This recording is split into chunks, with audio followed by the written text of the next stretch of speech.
Next section is on electrochemistry. So the driving force for lightning and battery is the same thing. It reminds me of my youth. Maybe I'm showing my age. There's a movie called Back to the Future where you had the lightning bolt is what powered the time machine.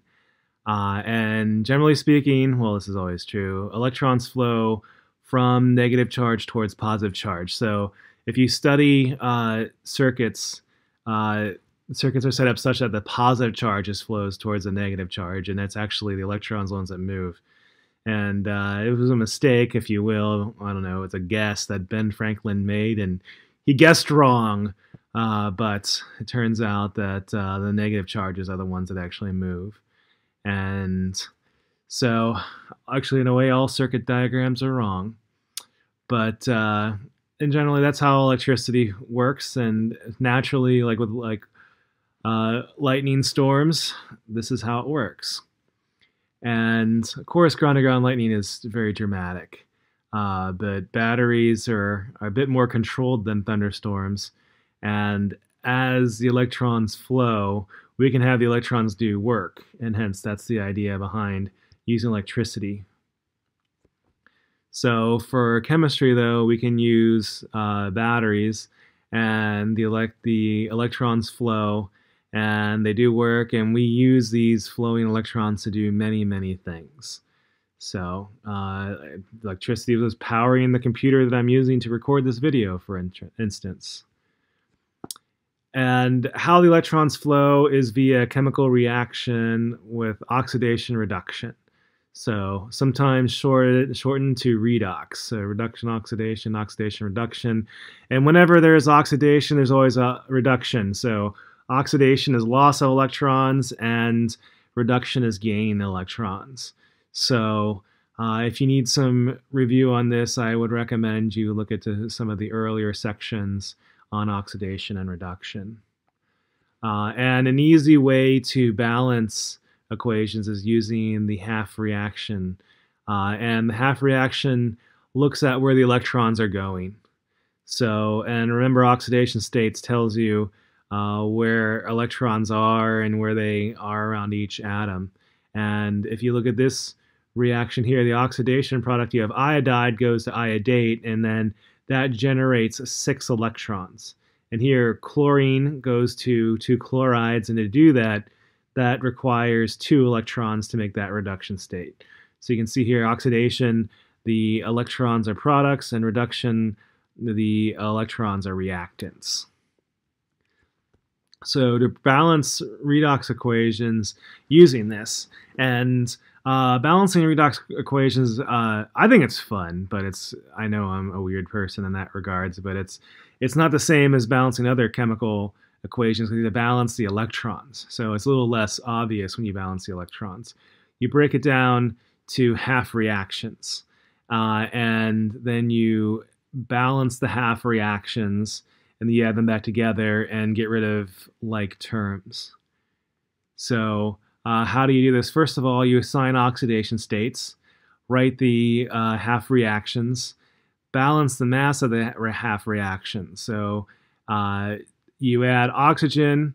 So if there's an uneven amount of oxygen, you add water on the other side of the equation. If there's uneven hydrogen, you add H plus on the other side of the equation. Now, you can stop there for the acidic solution. If it's an alkaline solution, basic solution, it's as if you neutralize with by adding hydroxide to both sides of the equation to neutralize the H plus. And then balance the charge by adding the electrons. Well, you do this.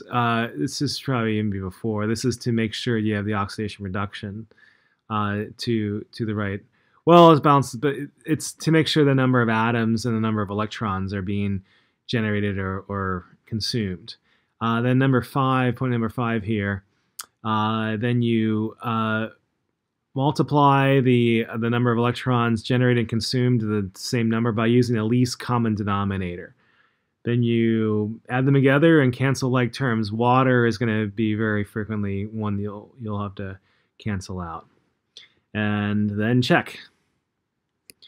So electrical current is how much charge is flowing. So the idea of electrical current, and we use the term ampere, amps, that is the amount of charge flowing.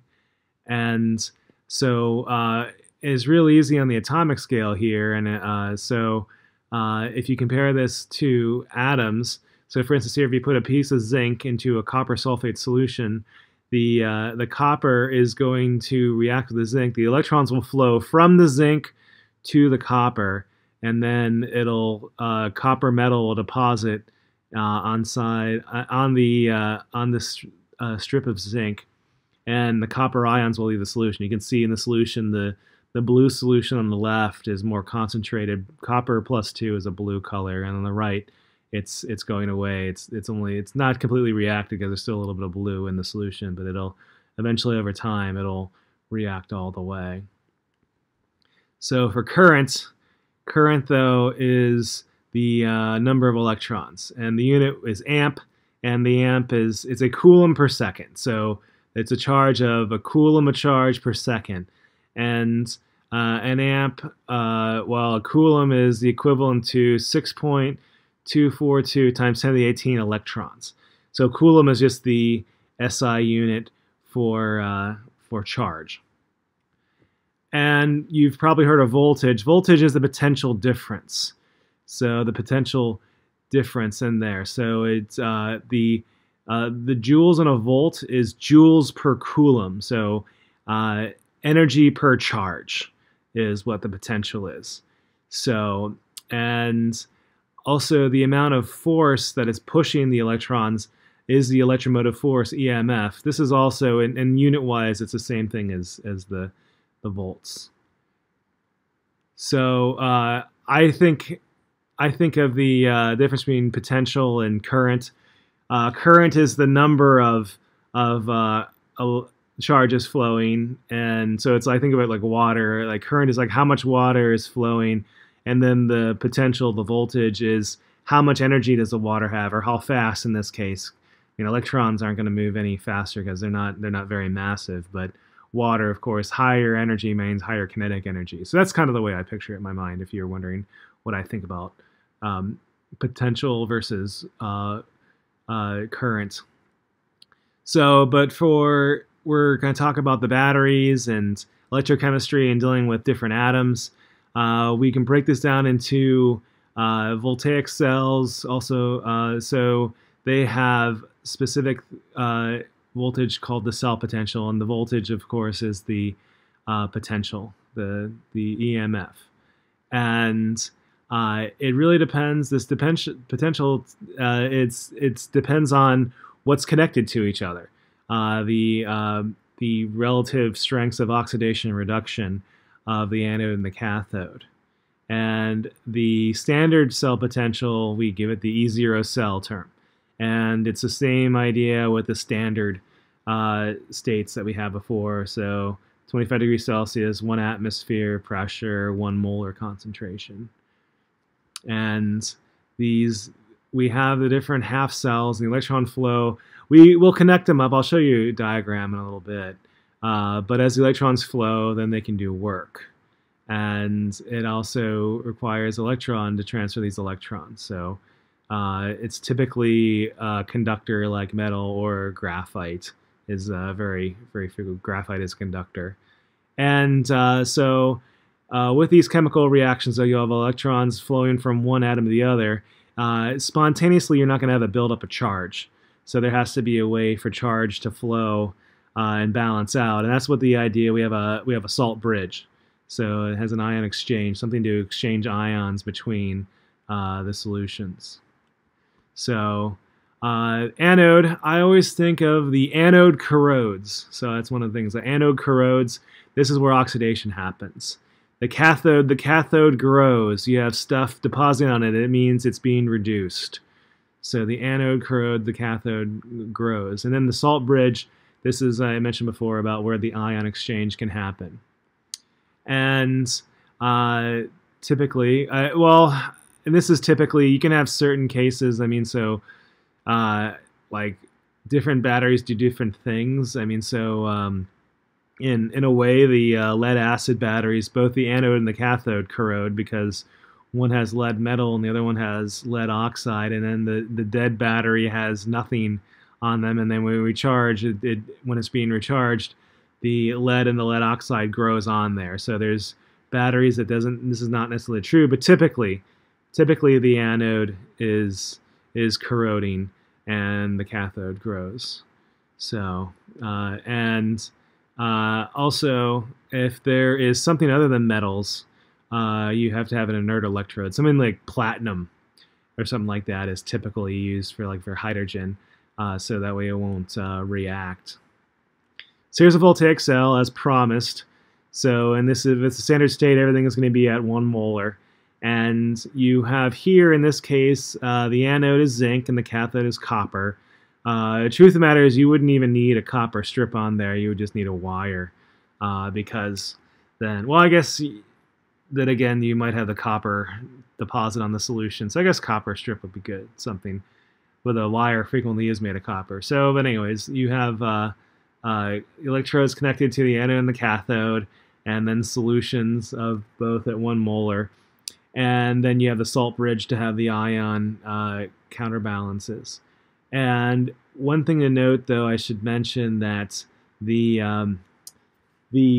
electromotive force, the EMF, the potential, these are all intrinsic, meaning it doesn't matter how much stuff you have. If you have 1 zinc atom and 1 copper plus 2 ion, there is the same amount of potential between those 2 atoms as if you had 100,000 tons of zinc metal and 100,000 tons equivalent in mass of copper plus 2 ions. So it doesn't matter how much you have. You can have a little beaker, you can have a swimming pool full of this stuff, and you will get the same potential for this. So the potential is the same no matter how much stuff you have. And one of the ways you can describe the cell is using the cell notation. And you have the single line means a phase barrier, and the double line means a salt bridge. So this is the typical notation for that. And then the electrolyte tells you which ion is being generated or consumed.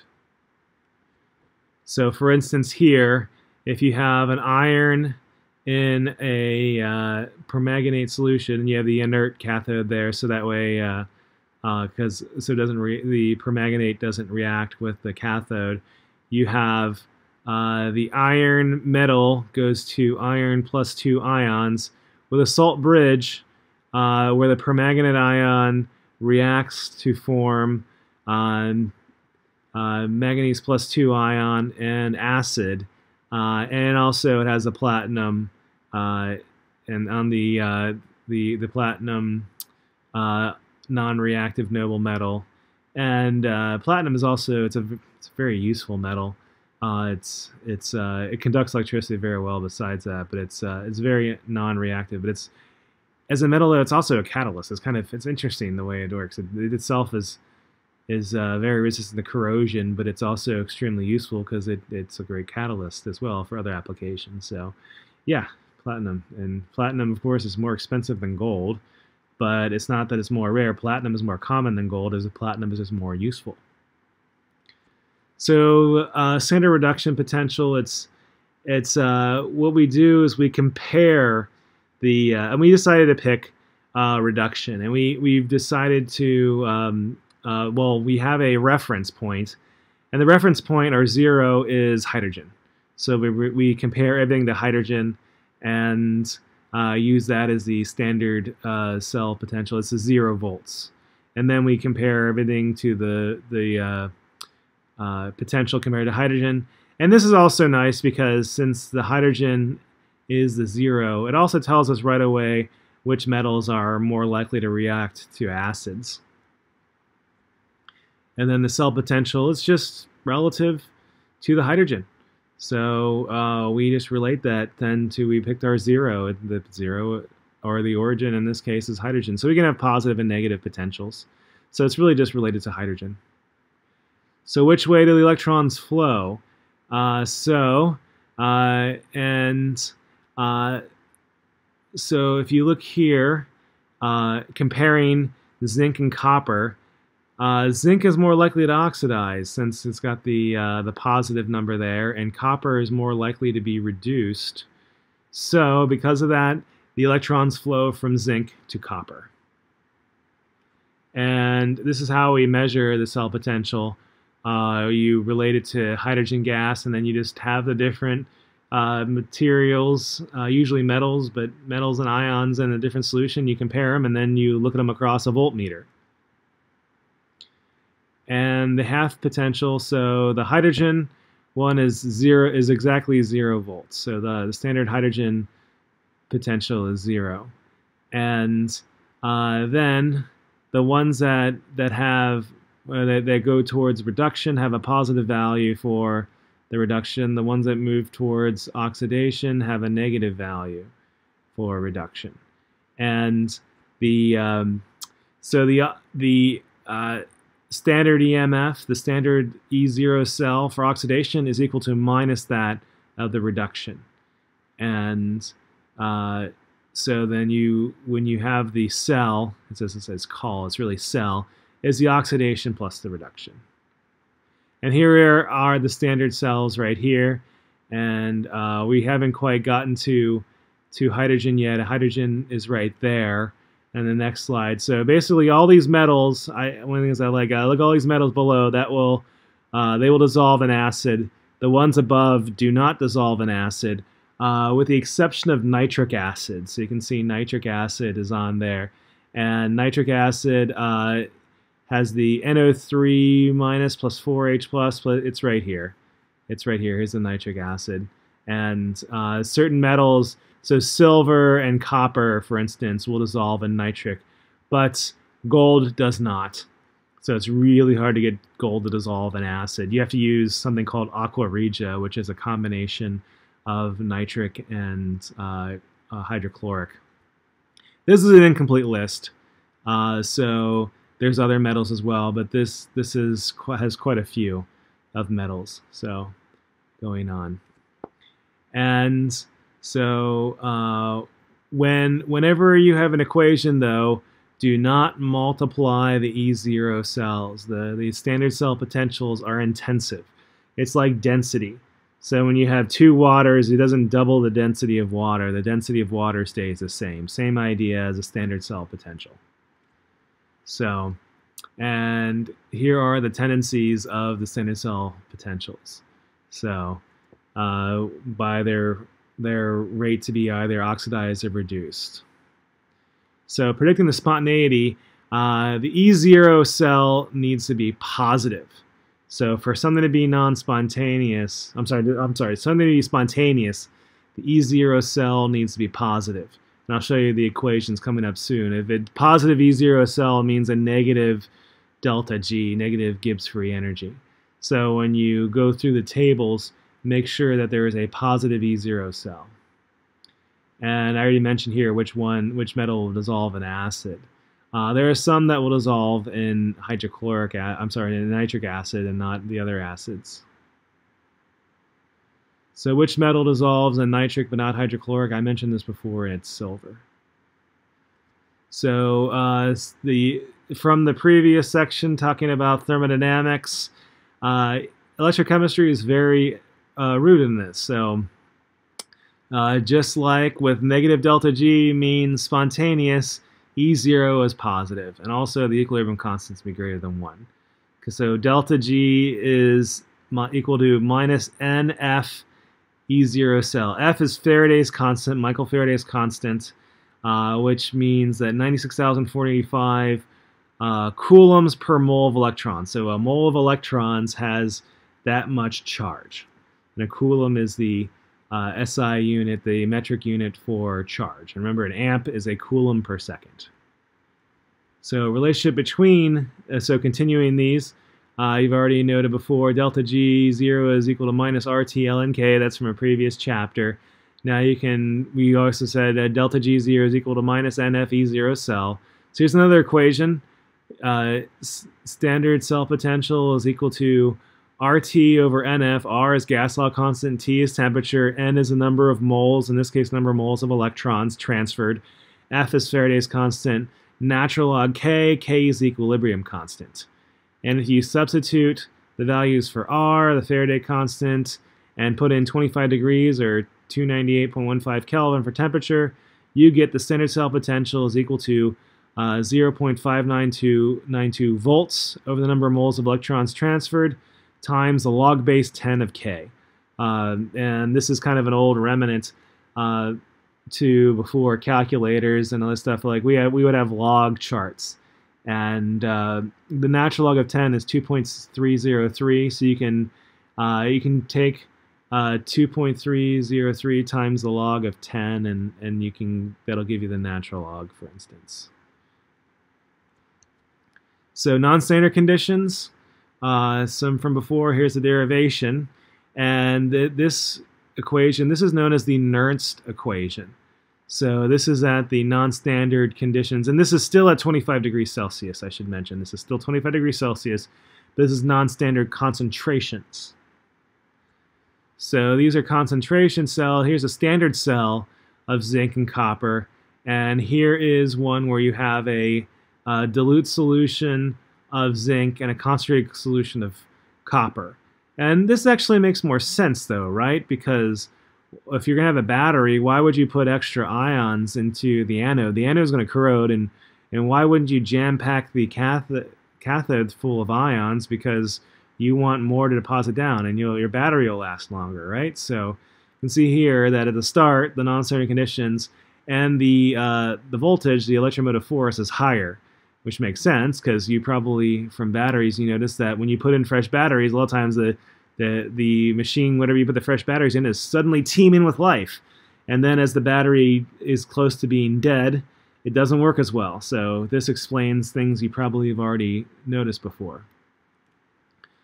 So you can get the spontaneous reaction when they're the same, but this is known as a concentration cell. The first point here, that's known as well, actually, the electrolyte is concentration. Yeah, that's a concentration cell.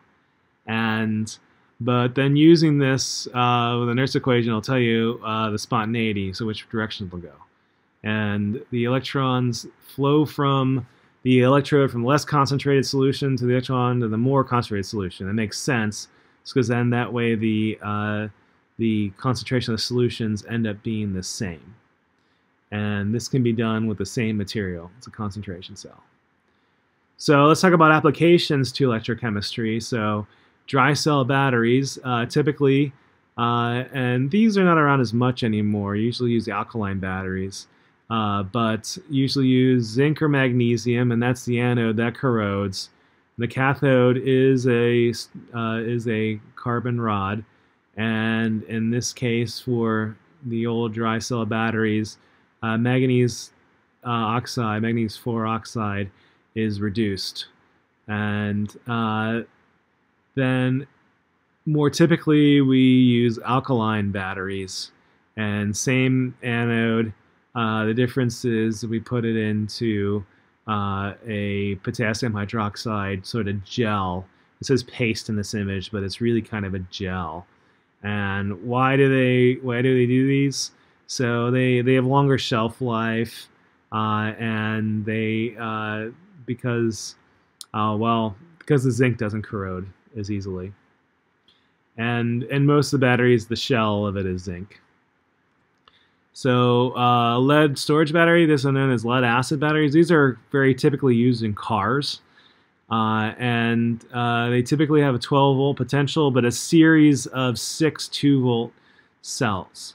And they have the electrolyte in them is usually 1/3 or so sulfuric acid, battery acid. So these are very dangerous. So be very, very careful if you ever work on batteries, and if you ever jumpstart your car as well.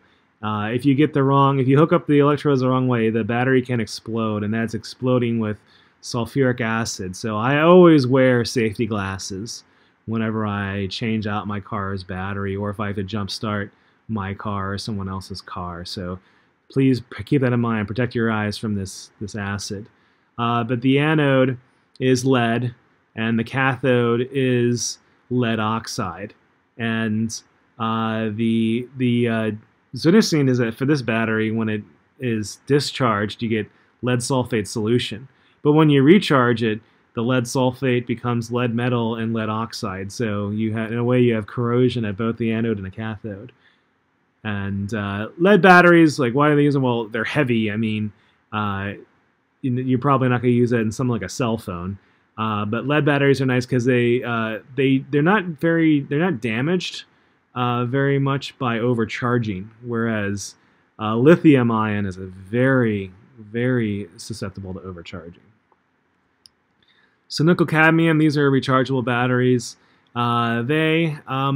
They're not used as much anymore. They have a long life, but they have cadmium in them. Cadmium's kind of toxic, so they're not. We have them around. We don't use them as much. Nickel metal hydride is used a little bit more for this, and it has a very it's more environmentally friendly because it doesn't have the cadmium in it. It's also higher energy density than nickel cadmium batteries, but it's a little more vulnerable than nickel cadmium batteries. Lithium ion, these are great. They're very lightweight. You just have lithium ions going from graphite to a lithium transition metal oxide, and these are great batteries of really high energy density. They're light. The problem with them, though, is that they're very susceptible to overcharging. So what happens in overcharge?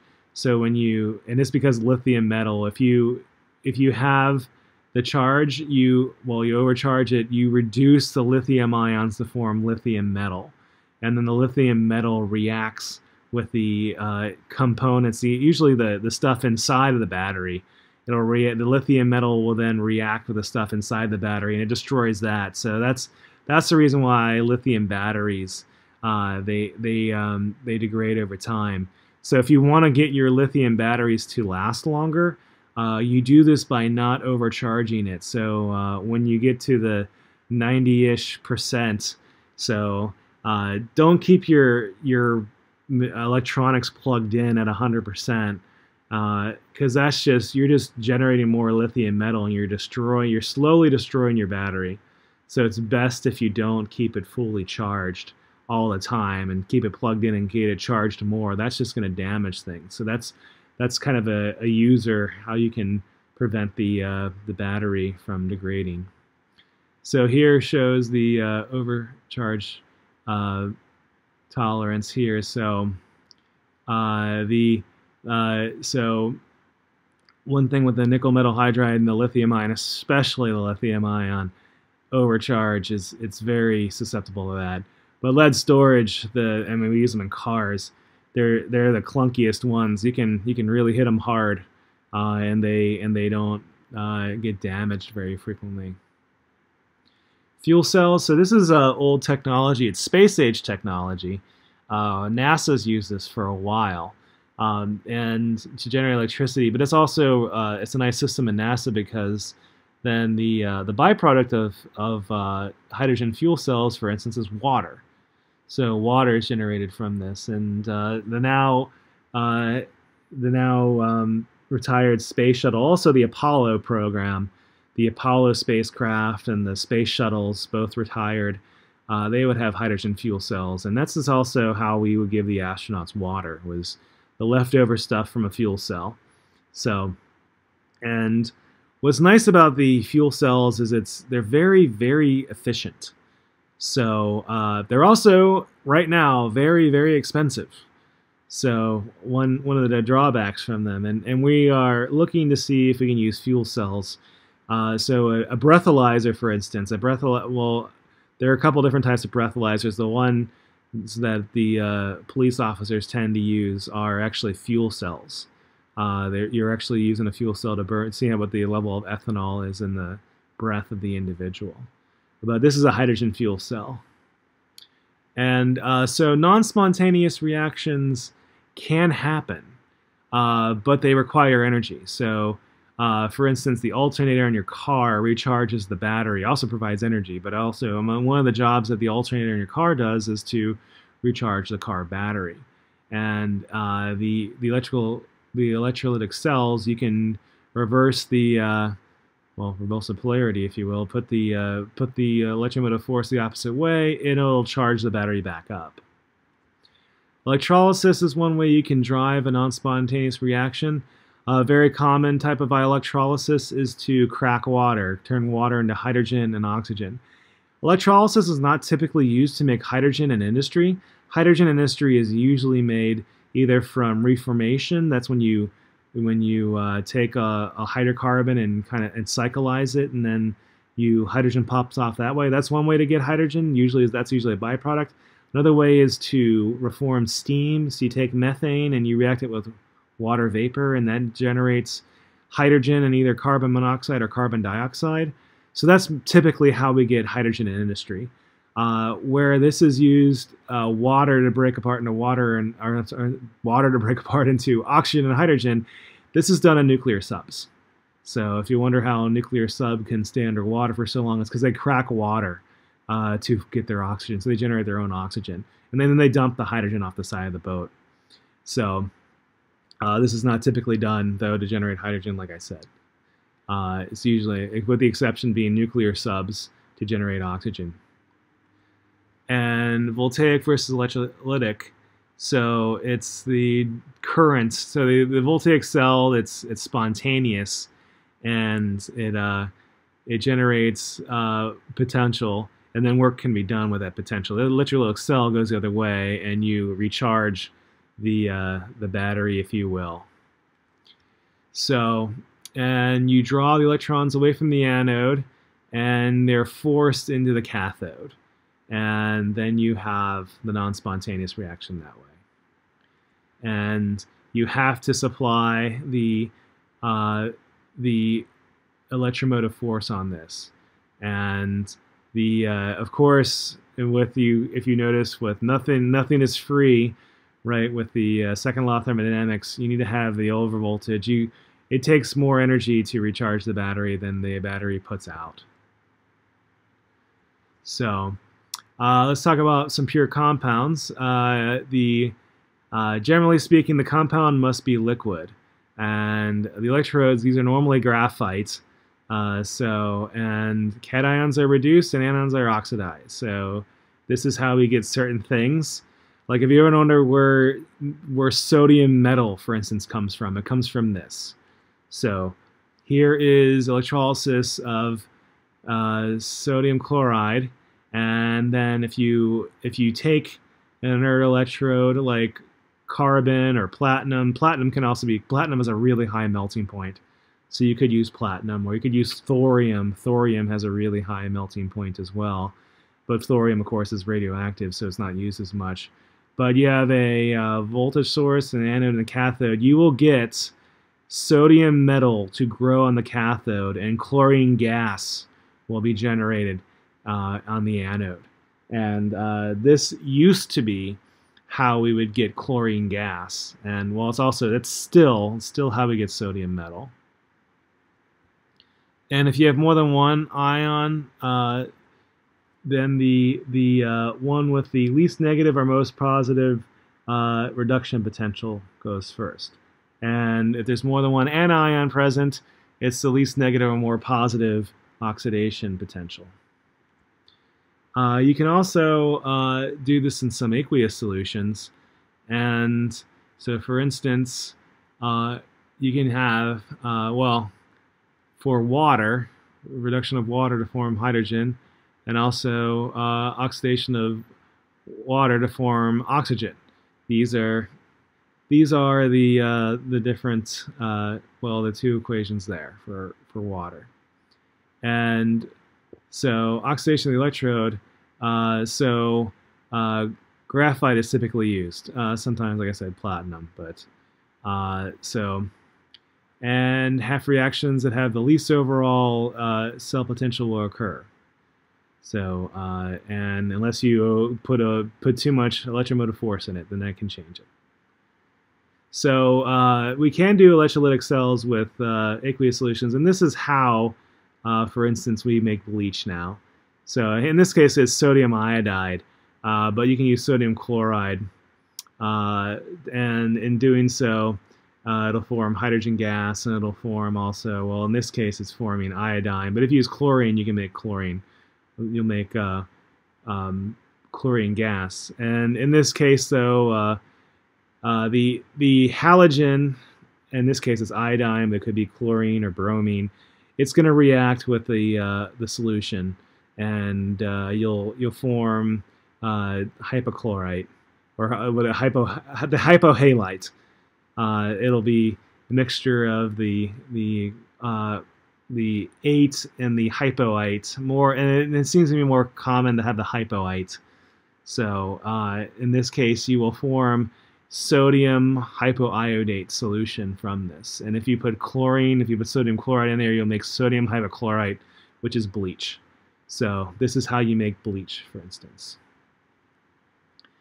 And here are the energetics for this reaction here. So electrolysis is also stoichiometry, and you have to keep that in mind when it comes to moles of electrons. So keeping track of where moles of electrons are flowing, and you have to include Faraday's constant when you track this. Corrosion this is an undesirable spontaneous chemical reaction. It's mostly iron rusting, and it goes back to its original form. It's a very common form of iron ore is iron oxide. So and this is mainly due to atmospheric oxygen. And oxygen is a very reactive gas. It's even easier to react under acidic conditions. So because of this, you can see many metals, and I mentioned before, many metals will oxidize very quickly in acid. And iron, of course, we are in the Iron Age, if you will. We have lots of structures made of iron. And one of the issues, though, with iron is it forms rust, and rust, unfortunately, is very soft compared to iron. Iron's a pretty strong metal, not the strongest metal, but it's a very strong, cheap, usable metal. But when it oxidizes, it forms a very flaky, soft oxide. And rust is iron 3 oxide with a certain number of waters in it, a certain hydrate. So with this, well, water needs to be present, oxygen needs to be present, it needs to be an ion flow. So there's certain ways we can prevent rusting. So you can get rid of the oxygen. You can drain the swamp, as they say, make sure it's not wet, and also having a lower pH. Lower pH reduces the effectiveness of oxygen. So here's an image showing oxidation of iron, and then the different reactions. In this case, the anode is the iron metal, anode corrodes, and the rust itself is the cathode. And how do we prevent corrosion? One way is to coat the iron. You can paint it. Some metals, so aluminum, forms what's called a passivated layer. So you can do this with iron too. You can pacify iron by throwing it in a nitric acid. And this is a common way to do it. You get a nitrided surface, and it's so pacification. That means like if you throw iron into nitric acid, it gets really reactive, and then it stops reacting after a time. It's pacified, is where this iron has been pacified.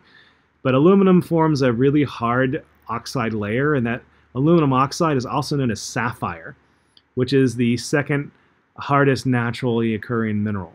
So it's number 2 on the Mohs hardness scale. 1 is diamond, 2 is carborundum, which is aluminum oxide. So it's very tough. Other metals do this. Titanium, for instance. Titanium is a very reactive metal, but it forms a passivated layer, just like aluminum. So that's one way you can do it. You can keep the surface coated. And some metals do this naturally, like aluminum and titanium. Another way is a sacrificial anode. So you get a more reactive metal. It has to be more reactive than iron. So Frequently zinc, sometimes magnesium is used, so zinc is more common though. And that's what galvanized steel is. So galvanized means coated with zinc.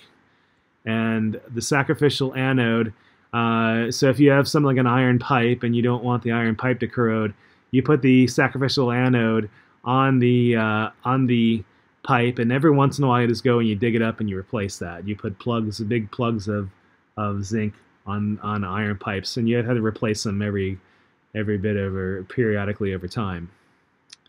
And thank you for listening, and please join us for future chemistry lessons. Goodbye.